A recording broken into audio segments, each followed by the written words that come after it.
obviously it came down once again, last possession of the game or last 20 seconds or whatever. It's unbelievable, these two teams. They refuse to give in to each other, and it makes it for unbelievable basketball games. We weren't very good today defensively. We were a little slow, sluggish, for lack of better words, but I think Georgia had a lot to do with that.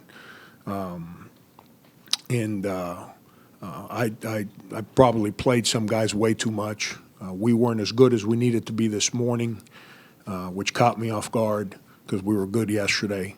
But you know what? You beat a top 50 RPI team in February. Your team did something right. So a lot of credit to our kids. Frank, just looking at how the shots were coming, just how tough was it to try to challenge their height and get to the rim, especially late in the game? Yeah, we just, we made some shots, but we missed a lot of shots. My coach are. I challenged our big kids at halftime. I was furious with our big guys at halftime. Combined, eliminate Sindarius from the 4 spot. Everyone else that played at the 4 or the 5 at halftime combined had 0 points, 1 rebound, 7 fouls. You can't win that way. Can't get anything done that way. And credit Mike Kotsar. I've been on Mike for 3 weeks now, relentlessly. And have I been happy with him? No. But you know what? He doesn't cry. He doesn't pout. That's why he's still in the starting lineup. If he would have pouted, I would have taken him out. And we don't win today without him in the second half. He was tremendous. Played with courage. Scored, rebounded. He was tremendous in the second half.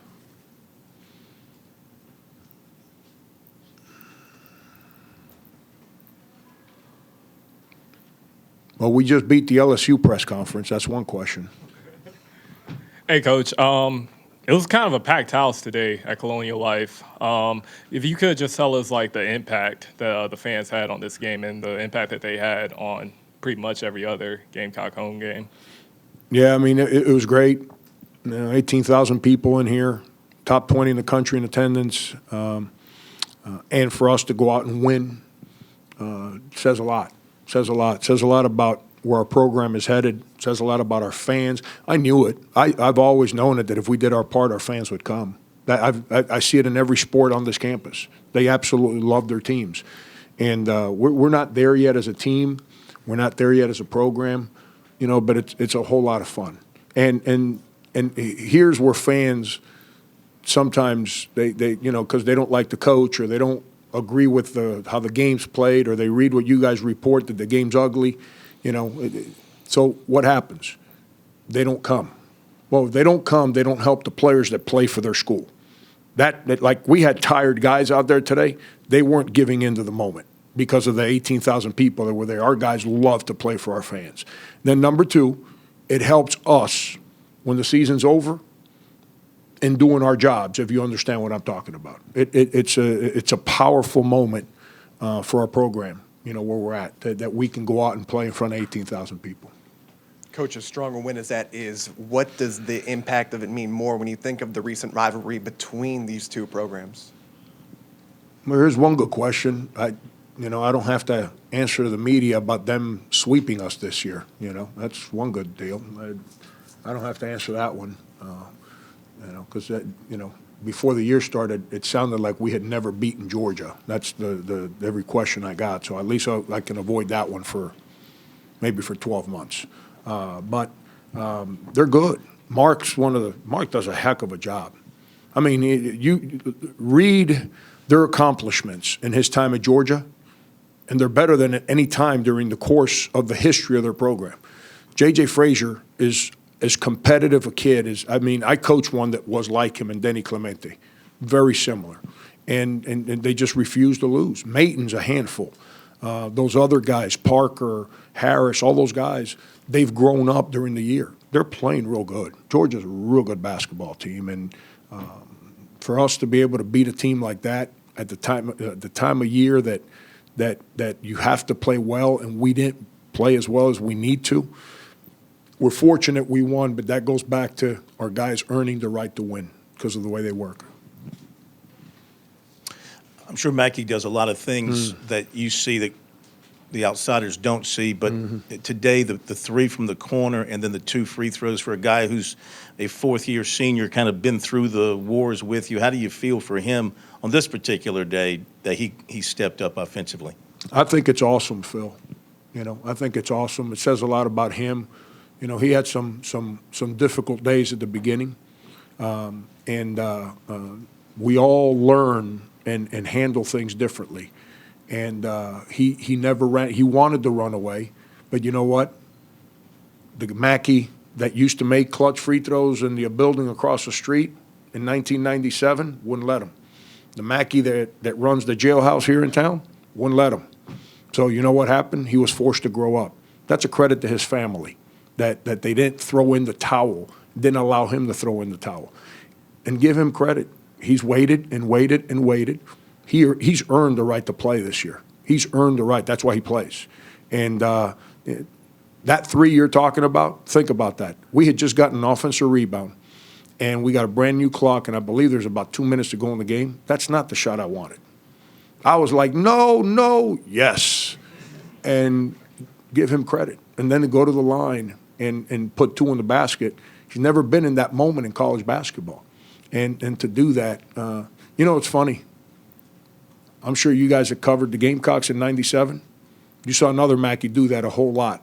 And today we honored the '97 team who's at the line shooting 2 with the game on the line, Mackey. I think it's pretty neat.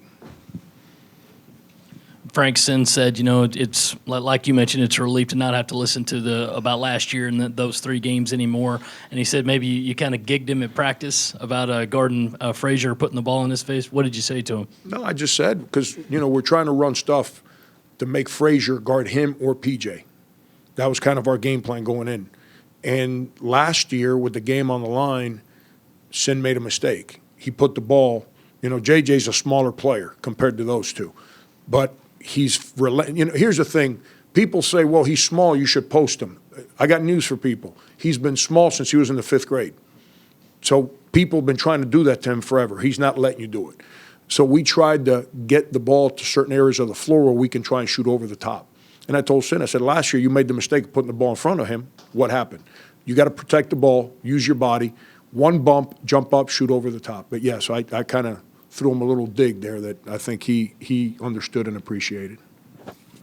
Frank, why were the threes there for you today? Was that just what their defense was giving you, or those the kind of shots you want in your offense? They're protecting the paint. You know, they were all sitting on Sindarius. Last time we played, Sindarius drove the ball and got to the rim, and they were sitting on that. So when we run the stuff that we try to run, especially when Sin's at the 4, to kind of open the floor and instead of posting, more dribble driving, they were sitting on it. And like they were sitting on it, we were able to make the next pass, and then guys jumped up and made shots. I'm also glad that I'm not going to say it because I'm going to jinx my own team, so I'm not going to say it. I was going to say something about not having to answer about something else, but that's I'm not saying it. I'm not going to jinx my guys. But you know what? So then at halftime, we spoke about the adjustments they made, and I told PJ, I said, PJ, they're not going to sit and guard you because they're trying to sit on guarding Sindarius on the switches. When that opens up, drive the ball. I thought in the first half, PJ wasn't as aggressive and assertive on his drives.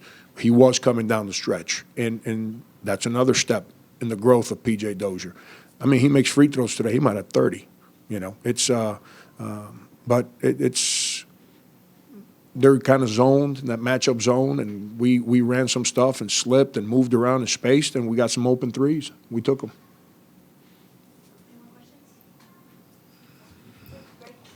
You got one?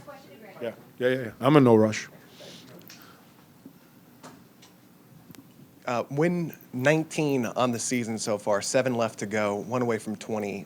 You've said how much you've liked this team, but in the context of what's taking place right now, how much are you enjoying these moments with these guys? I enjoy being around them every day. Game days are hard. Game days eat you up. You know, it's Bob Huggins told me this last year, and he's exactly right. Our business has gotten to a point where winning is relief and losing is misery.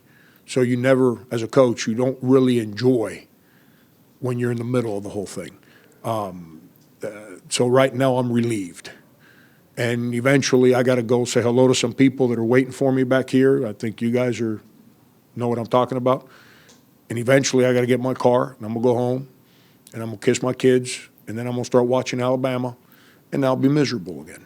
And, and that's kind of the life that I've chosen, to quote The Godfather, It's, but it's all right.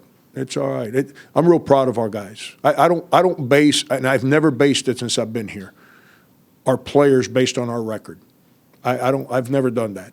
Do I get frustrated when we lose? Of course.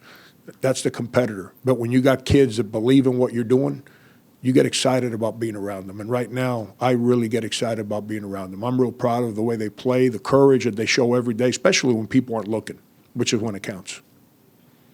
Yep.